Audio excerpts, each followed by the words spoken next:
సామాజిక తత్వవేత్త ఉద్యమకారుడు సంఘ సేవకుడైన జ్యోతిబా పూలే 198వ జయంతిని నల్గొండ జిల్లా మిర్యాలగూడ బీసీ జేఏసీ ఆధ్వర్యంలో స్థానిక బీసీ భవన్లో ఘనంగా నిర్వహించారు. ఈ సందర్భంగా బీసీ జేఏసీ నాయకులు కొల్ల సైదులు ముదిరాజ్ అధ్యక్షతన ఏర్పాటు చేసిన సమావేశంలో పలువురు బీసీ నేతలు మాట్లాడుతూ అణగారిన వర్గాల అభ్యున్నతి కోసం అహర్నిశలు శ్రమించిన మహనీయుడు మహాత్మా జ్యోతిబా పూలే జీవితం ఆదర్శప్రాయమన్నారు. విద్యనే ఆయుధంగా మలచి అంటరానితనం, కుల వ్యవస్థ నిర్మూలనతో పాటు మహిళా ఉద్ధరణకు శతాబ్దాల క్రితమే ఆయన జరిపిన కృషి చరిత్రలో చిరస్మరణీయమన్నారు. ఈ సందర్భంగా బార్ అసోసియేషన్ ఎన్నికల్లో గెలుపొందిన న్యాయవాది నేతి సత్యనారాయణం, ఉత్తమ జర్నలిస్ట్ అవార్డు గ్రహీత ఆంధ్రప్రభ రిపోర్టర్ వెంకన్నం, సబ్ రిజిస్టర్ బలరాములను బీసీ జేఏసీ నేతలు ఘనంగా సన్మానించారు. ఈ కార్యక్రమంలో బీసీ జేఏసీ నాయకులు తమ్ముడబైన అర్జున్, దాసరాజు జయరాజు, మారం శ్రీనివాస్, తిరుమలగిరి అశోక్, డాక్టర్ జాడి రాజు, బంటు సైదులు బీజేపీ, కస్తూరి ప్రభాకర్, పండిట్ శ్రీనివాస్, సిరసనగండ్ల ఈశ్వరాచారి, పున్నా రాములు, తిరందాస్ వేణుగోపాల్, కంచి సత్యనారాయణం, Chegundi Murali Yadav, P Srinivas Yadav, Pogula Saidulu Goud, N Anjibabu, Bala Srinivas Naidu, R Kondaiah Naidu, Dupati మట్టయ్యం, రాయారపు భాస్కర్, చిమట ఎర్రయ్య యాదవ్, నక్కా శ్రీనివాస్, వీరేంద్ర నాయుడు తదితరులు పాల్గొన్నారు.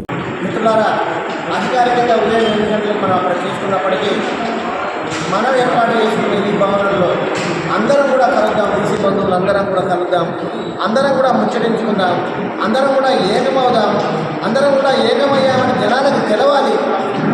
ఎవరైనా సరే బీసీలు ఏకం కారు అని చెప్పేసి అని అనుకుంటున్నారు. అట్లాంటిది ఏకమయ్యామని నిరూపించడానికి కోసం అని చెప్పేసి మనం ఇక్కడికి రావడం జరుగుతాం.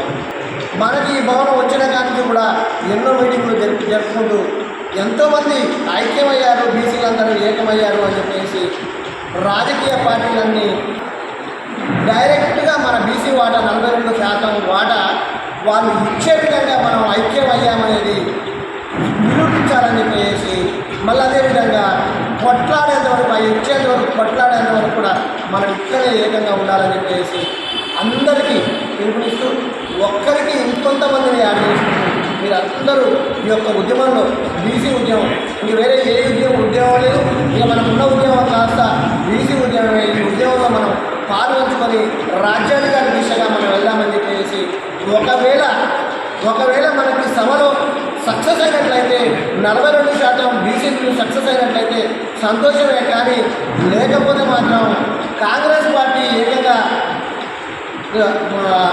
ఎక్కడైతే ప్రకటించిందో అక్కడి నుంచి కూడా ఇక్కడి వరకు కూడా వాళ్ళ ప్రయత్నం వాళ్ళు చేశారు, జనగణన చేశారు. అదేవిధంగా దాని తర్వాత బీసీ బిల్లును ఆమోదింపజేశారు శాసనసభలో. ఢిల్లీ దాకా కూడా పోయి పోరాటం చేశారు. అటు రాహుల్ గాంధీ కానించి రేవంత్ రెడ్డి గారి కానించి ఇక్కడ ఉన్న బిఎల్ఆర్ గారు కూడా మనం ప్రత్యేకంగా ధన్యవాదాలు తెలియజేస్తూ, అదేవిధంగా పార్టీ మాత్రం అదేవిధంగా అదే నిబద్ధతతో ఉండి ఒకవేళ పాస్ కాకపోయినా కానీ బిల్లు పాస్ కాకపోయినా కానీ గ్యారంటీగా మన మాట మనకు ఇచ్చే విధంగా మేము నిరూపించుకున్నాం. మా మనసులో మాట ఆషామాషి మాట కాదు, ఆషామాషిగా మేము చెప్పలేదు. ఏదో రాదులే చట్టసభల్లో, రాదులే పార్లమెంటులో ఇంప్లిమెంట్ కాదులే అని చెప్పేసి మేమేమి ఇవ్వలేదు. మేము గ్యారంటీగా స్వచ్ఛందంగా ఇద్దామనే ఉద్దేశంతో ఇచ్చాము అని చెప్పేసి, అది కాకపోయినప్పటికీ మేము ఇస్తున్నాము అని పార్టీ పరంగా నిర్ణయం తీసుకొని 42% మన స్థానిక సంస్థల్లో కానీ చట్టసభల్లో కానీ వచ్చే విధంగా వాళ్ళు ఇస్తారని చెప్పేసి ఈ సమాముఖంగా వారందరికీ కోరుకుంటూ, ఇప్పుడు మన మిర్యాలగూడ నియోజకవర్గం నుంచి రామచంద్ర మండలం నుంచి వచ్చిన వాళ్ళు ఉన్నారు, లోకల్ వాళ్ళు ఉన్నారు, అందరూ ఉన్నారు. ముఖ్య విషయం ఏంటంటే త్వరలో బీసీ జేఏసీ మిర్యాలగూడ నియోజకవర్గం బీసీ జేఏసీ కూడా ఏర్పాటు చేయాలని చెప్పేసి కూడా మన పెద్దలందరూ కూడా నిర్ణయించుకున్నారు. ఎందుకంటే కొన్ని ప్రాంతాల్లో మన నియోజకవర్గంలో బీసీలని ఎంత విధంగా అణచివేస్తూ ఉన్నారో. ఎందుకంటే ఈ ప్రభుత్వంలో కొంతమంది మనం కొన్ని మీటింగ్లు పెట్టుకున్న తర్వాత కొన్ని అణచివేత జరుగుతూ ఉన్నాయి, మా దృష్టికి వస్తూ ఉన్నాయి. మీరు ఎవరు చెప్పుకోవాలో మీరు భయపడుతూ ఉన్నారు బయటకు రావడం కూడా. దానికి అనుగుణంగా ఉండాలని మీకు ఏ సమస్య వచ్చినా కూడా మీరు ఫోన్ చేస్తే మీ అందరూ కూడా అక్కడికి వచ్చే విధంగా ఉండాలని చెప్పేసి కూడా జేఏసీ కూడా ఫామ్ చేస్తా ఉన్నాం. ఎందుకంటే వచ్చేది ఎలక్షన్ ఇయర్, ఖచ్చితంగా గ్రామ సర్పంచ్ ఎలక్షన్లు కానీ వార్డు కౌన్సిల్ ఎలక్షన్స్ కానీ వీటన్నింటిలో కూడా మన 42% రిజర్వేషన్ కాంగ్రెస్ పార్టీ ఇస్తూ ఉంటుంది. కానీ జనరల్ స్థానంలో కూడా మనోరందరూ కూడా పోటీ చేసే విధంగా కూడా మనం అంతా కూడా ఐక్యంగా ఉండాలని చెప్పేసి కోరుతాము. ఎందుకంటే మీకు ఏ సమస్య వచ్చినా కూడా ఆ జేఏసీ పొలిటికల్ జేఏసీ, మన విద్యార్థి సంఘం జేఏసీ, ఇలా ప్రతి ఒక్క జేఏసీ, మహిళా జేఏసీ ఇవన్నీ కూడా ఏర్పాటు చేసే దిశగా కూడా మనందరూ అడుగులు ఇస్తూ ఉన్నాం. మీరు ఎక్కడ కూడా ఎవరికి భయపడాల్సిన అవసరం లేదు. మీ ఊళ్ళో ఎక్కడైతే అణచివేతలు నడుస్తూ ఉన్నాయో ఆ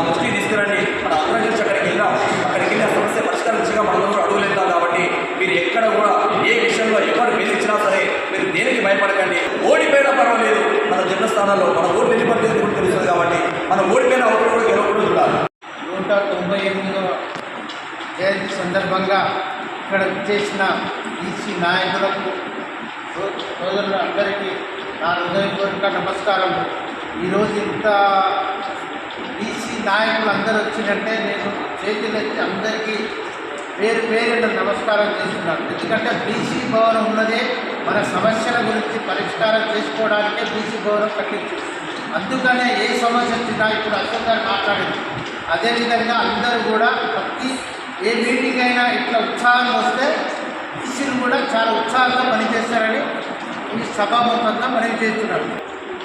జ్యోతిరావు పూలే జయంతి సందర్భంగా ఇంతమంది నాయకులు కలవటం, పార్టీలకు అతీతంగా ఎజెండా పక్కన పెట్టి ఈ విధంగా కలవటం శుభపరిణామం. ఈ యొక్క బిల్డింగ్ సంపాదించడం అనేది చాలా కష్టమైనది. సరే, ఒక్కొక్క మెట్టు ఎక్కుకుంటూ వెళ్తున్నాము. 42% రిజర్వేషన్ బీసీలు ఈరోజు సాధించామంటే మన జరిగిన మీటింగ్ దాని పర్యవసానాన్ని గుర్తుపెట్టుకోండి. కాబట్టి స్థానిక సంస్థల ఎన్నికలు వస్తున్నాయి. ఎవరైతే ఇప్పుడు సర్పంచ్ ఉన్నారో, పోటీ చేయదలుచుకున్నారో, స్థానిక సంస్థ ఎన్నికలు పోటీ చేయాల్సిందో ధైర్యంగా ముందుకు రండి. 42% అంటే అసలు విలేజ్ మొత్తం మనం బీసీలే ఉంటాం. గుర్తుంచుకోండి, 142% తప్పకుండా ఇంప్లిమెంట్ అవుతుంది. కేంద్ర ప్రభుత్వం కూడా ఇంప్లిమెంట్ చేయాలని పార్లమెంట్లో పెట్టాలని కోరుకుంటున్నాము.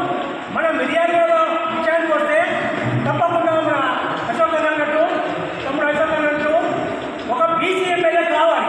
మన టార్గెట్ అనేది ఒక బీసీ ఎమ్మెల్యే అధికంగా గెలిపించుకోవాలని. ఈరోజు మన జ్యోతిరావు పూలే గారి జయంతి 198వ జయంతి సందర్భంగా ఇక్కడికి వచ్చిన వాళ్ళందరికీ కూడా ప్రత్యేక ధన్యవాదాలు తెలియపరుస్తున్నారు.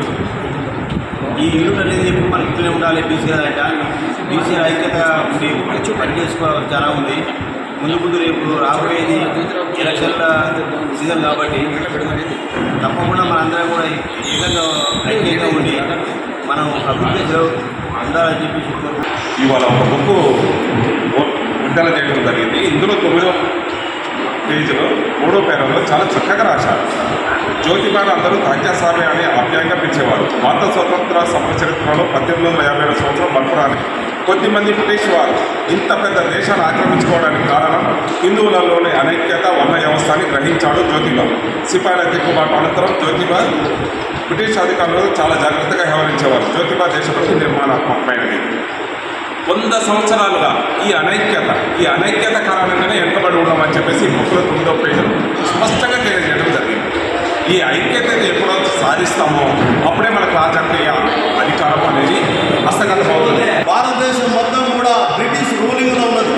బ్రిటిష్ రూలింగ్లో ఉంటే మన భారతీయులు ఒక ఈ అగ్రవర్ణాలని చెప్పుకునే మూర్ఖత్వం, ఆ రోజు అగ్రవర్ణాలు మూర్ఖత్వంతో అనేక ఛాందసవాదాలతో మూఢనమ్మకాలతోటి ఈ ప్రజలను 4 వర్గాలుగా విభజించి అనేక మూఢనమ్మకాలతోటి ఈ వ్యవస్థను ఒక చీకటి మాయలో ఉంచాడు. ఆ కాలంలో శ్రీ జ్యోతిరావు పూలే గారు ఎంతో కష్టపడి ఆంక్షల మధ్య చదువుకొని విద్యను అభ్యసించి వారి ధర్మపత్ని అయిన సావిత్రిబాయి పూలే కూడా ఆయన విద్యను నేర్పించి అనేక బడులను తెరిపించి ఈ లోకంలో అంటరానితనం అస్పృశ్యత అనే దాన్ని రూపుమాపడానికి విజ్ఞానం ఒకటే మార్గం అని ఎంతో కృషి చేసాడు. రైట్. నా భార్య పొద్దున్న లేచి గుడికి పోదామనంటే, అమ్మ గుడికి పోతే మొక్కినవులే కానీ ముందు ఈ నిద్రకి దండం పెట్టిన తర్వాత పెళ్లి రోజు నాడు ముట్టుదామని ప్రయత్నం చేస్తున్నాం.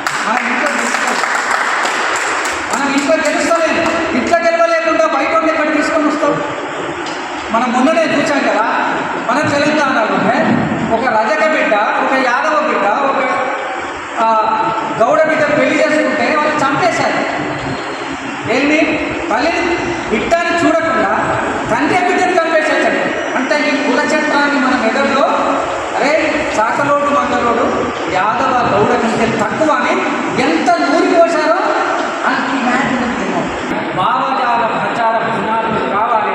ఇవాళ మరి బ్రదరు బీజేపీ సోదరుడు ఉన్నాడు కాబట్టి చెప్పుకుంటున్నా, వాళ్ళు 1925లో మనకు స్వాతంత్రం రావడానికి ముందు 1925లో భావజాల ప్రచారానికి ఒక సంస్థను నిర్మాణం చేసుకున్నారు. ఆ సంస్థనే ఇవాళ రాజకీయ ప్రక్రియ రూపంలో వచ్చి ఈ దేశానికి ఎప్పుడో మేము రాజకీయాలు ఉన్నప్పటి నుంచి అన్ని పార్టీలు అన్ని ఎజెండాలు మోసినా ఏ జెండా మోసినా మాకు ఏ పదవి దక్కకుండా అగ్రవర్ణాలు వాళ్ళే పెత్తనం చెలాయించేది. ఆఖరికి 2-3 వేలున్న ఓట్లు ఉన్నాయని కూడా రెడ్డి ఉన్నాడు, ఇంకోడు నాయకుడు.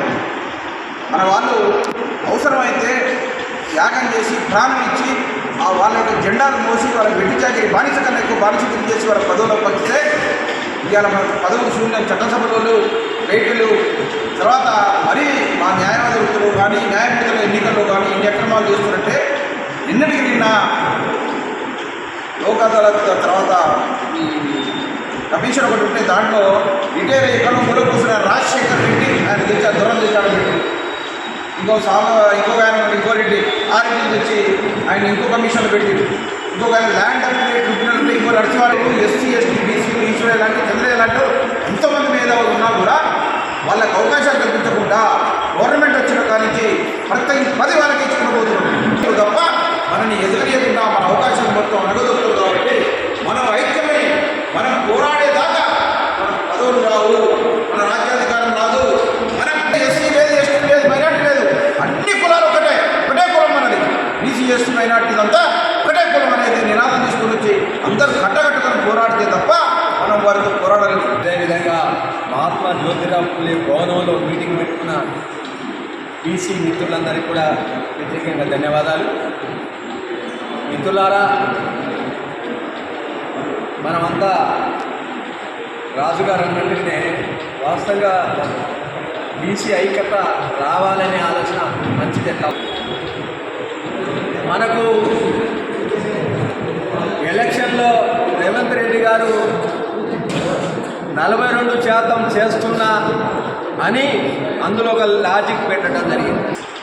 ఏదైతే సెంట్రల్ విషయానికి వస్తే వాస్తవంగా మా బండి సంజయ్ గారు ఆల్రెడీ పెట్టడమే ఆ 10% తీసేసిరండి, మీరు రెడీ అవి తీసేయండి, 42 పూర్తి చేయండి, మీరు పంపండి, మీరు రెడీగా ఉండమని చెప్పడం జరిగింది.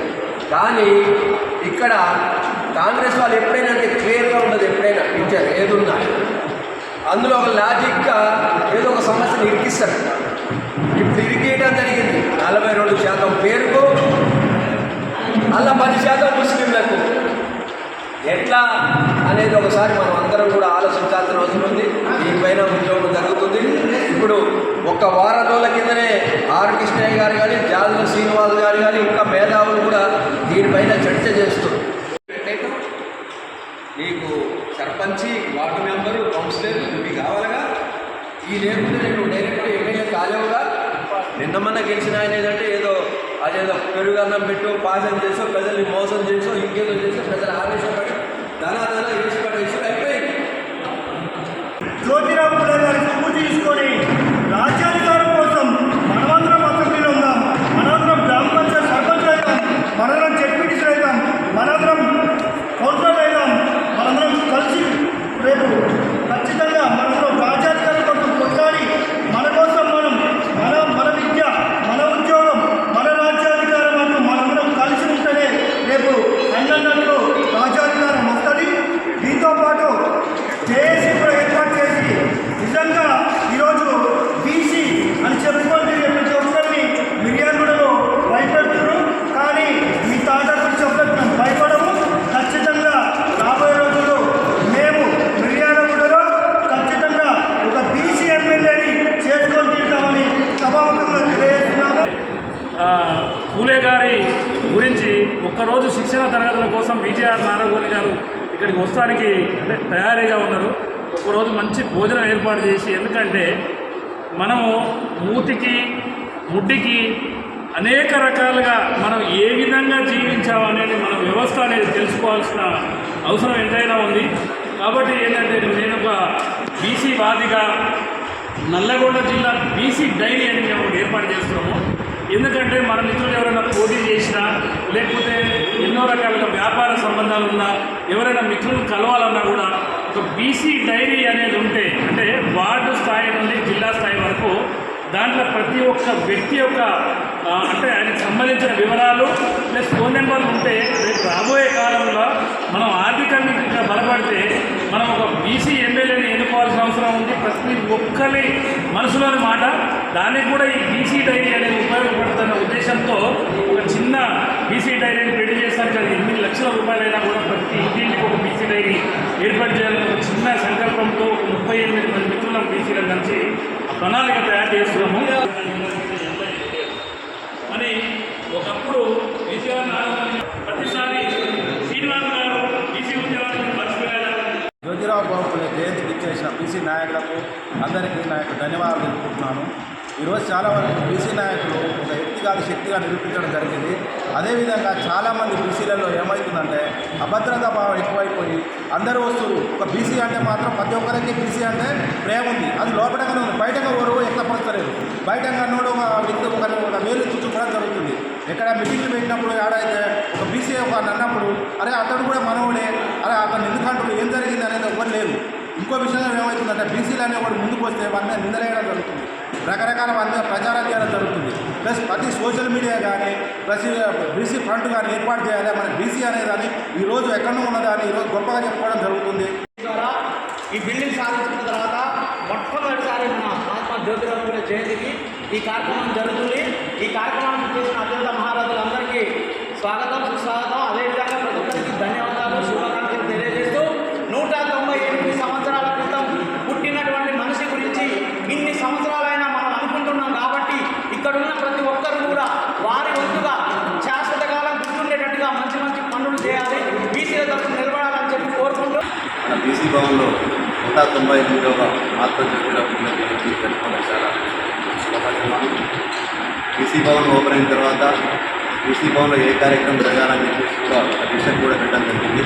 ఎందుకంటే ఇది ప్రభుత్వానికి సంబంధించిన బిల్డింగ్ కాబట్టి ఏ కార్యక్రమాలు చేసినా కానీ ఈ యొక్క ఇంట్లో ఖచ్చితంగా రాయాల్సిన అవసరం ఉంది. ఎందుకంటే రేపు రోజున ఎవరైనా మన పాయింట్ అవుట్ చేసినా కానీ ఇంట్లో ఖచ్చితంగా ఆధారం ఉంటుంది కాబట్టి మెయింటైన్ చేస్తూ ఉన్నాం. అదేవిధంగా ఇదే విధంగా ప్రోత్సాహంతో మన బీసీల ఐక్యతతో ప్రతి ఒక్కరం ముందుండి ప్రతి కార్యక్రమాన్ని తీసుకెళ్ళాల్సిన అవసరం ఉంది.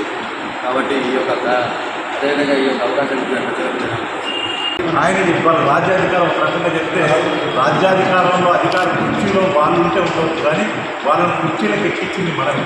85% ప్రజలు ఎస్సీ, ఎస్టీ, బీసీ, మైనారిటీ ప్రజలు ఓట్లు వేస్తేనే అక్కడ ఉన్న రెడ్డి అయినా కమ్మాయినైనా గలమాయినైనా అధికారంలో ఉన్నారు. కనుక ఇవాళ ఒక రకంగా చెప్తే అది అధికారం మనదే, కానీ అది ఎవరి చేతిలో ఉంది, ఎవరికి ఉపయోగపడుతుంది అనేటువంటిది తెలుసుకోవటమే విజ్ఞత. అదే చదువు చెప్పి జ్యోతిరావు పూలే అని చెప్పి కనుక వీళ్ళు అధికారంలో ఉంది. రేపు ఒకవేళ బీసీ నాయకుడిగా నేను ముఖ్యమంత్రి అయినా కూడా నేను ఎవరికి ఉపయోగపడతానని చూడాలని చెప్పి ఆయన 150 ఏళ్ళ క్రితం చెప్పి కనుక ఈ దేశంలో పేదరికం ఉంది, అజ్ఞానం ఉంది, ఈ దేశంలో దోపిడీ ఉంది, కులం ఉంది. ఇవి నిర్మూలించడానికి ఒక పోరాటం జరగాలి. ఆ పోరాటం చేయడమే ఆయన జన్మపుట్టినటువంటి మనం స్ఫూర్తి అనేటువంటి విషయాన్ని మనం గుర్తుపెట్టుకొని మీరు అన్నట్టు విధంగానే వీళ్ళ అవకాశం ఉంటే ఏ మేరకైనా ఆ మేరకు ఈ సమాజాన్ని ఆయనలాగా కాకపోయినా ఆయన తోవలో మనం ముందుకు తీసుకుపోయే ప్రయత్నంలో కూడా ఉపాధ్యాయుడిగా నిరంతరంగా చేస్తాను. వారసులం పెరియారు సైనికులం నాగరికత నిర్మాతలం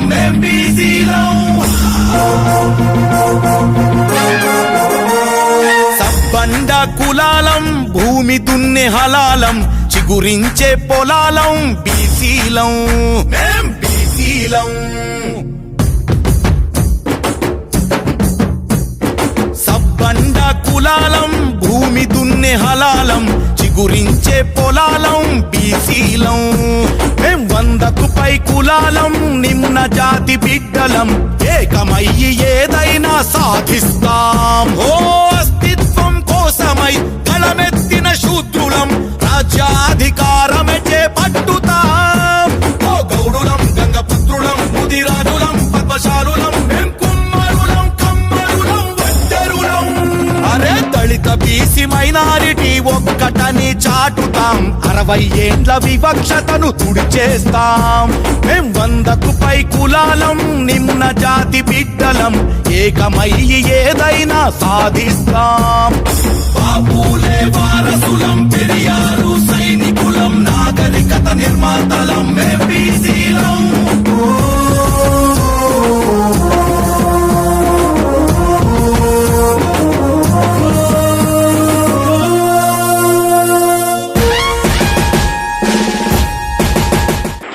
మహారాష్ట్రలోని సతారా జిల్లాలో పుట్టినటువంటి జ్యోతిరావు పూలే గారి ఒక జీవితాన్ని ఆదర్శంగా తీసుకొని ఈరోజు తెలంగాణలో బీసీలంతా ఐక్యమై రాజ్యాధికారం కోసం పోరాటం చేయాల్సిన అవసరం ఉంది. బీసీ మలిదశ ఉద్యమం మిర్యాలగూడ గడ్డ మీద పుట్టి ఈరోజు రాష్ట్ర వ్యాప్తంగా రాజ్యాధికారం కోసం బీసీ నాయకులందరూ పెద్ద ఎత్తున ఉద్యమాలు తీసుకోవడం జరిగింది. మన పోరాటాల ఫలితంగానే ఈరోజు కాంగ్రెస్ పార్టీ 48% బీసీ రిజర్వేషన్లు ప్రకటించి అసెంబ్లీలో తీర్మానం చేసి బీసీ బిల్లుని పార్లమెంట్ పంపడం జరిగింది. మన బీసీ నాయకులు సిద్ధేశ్వర్ పటేల్ అన్న ఢిల్లీలో ఈరోజు ఆమరణ నిరాహార దీక్ష చేస్తారు. అంటే పూలే గారిని స్ఫూర్తిగా తీసుకొని బీసీ బిడ్డలు, బహుజన బిడ్డలు ఈరోజు అన్ని రంగాలలో వెనుకకు నెట్టివేయబడుతున్నటువంటి బీసీ బిడ్డలంతా ఈరోజు బయటకు వచ్చి కొట్లాడే సందర్భాలు తెలంగాణలో జరుగుతున్నాయంటే దానికి కారణం మిర్యాలగూడ బీసీ జేఏసీ నాయకులని గర్వంగా చెప్తా ఉన్నాం.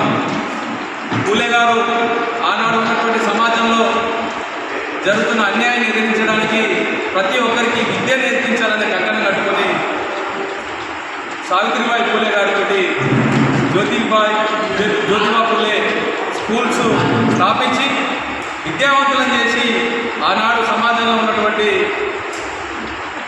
మనువాదుల్ని తిప్పికొట్టి విద్యావంతులు చేసి చైతన్యం చేసిన సందర్భాన్ని ఈరోజు మనం గుర్తు చేసుకుంటూ వారి ఆశయ స్ఫూర్తిగా మనమందరం కంకణబద్ధమై పనిచేసి చట్టసభల్లో బీసీ నాయకుల్ని పంపే వరకు ఈ జేఏసీ విశ్రమించొద్దు, పోరాటాలు కొనసాగించాలని చెప్పి తెలియజేస్తూ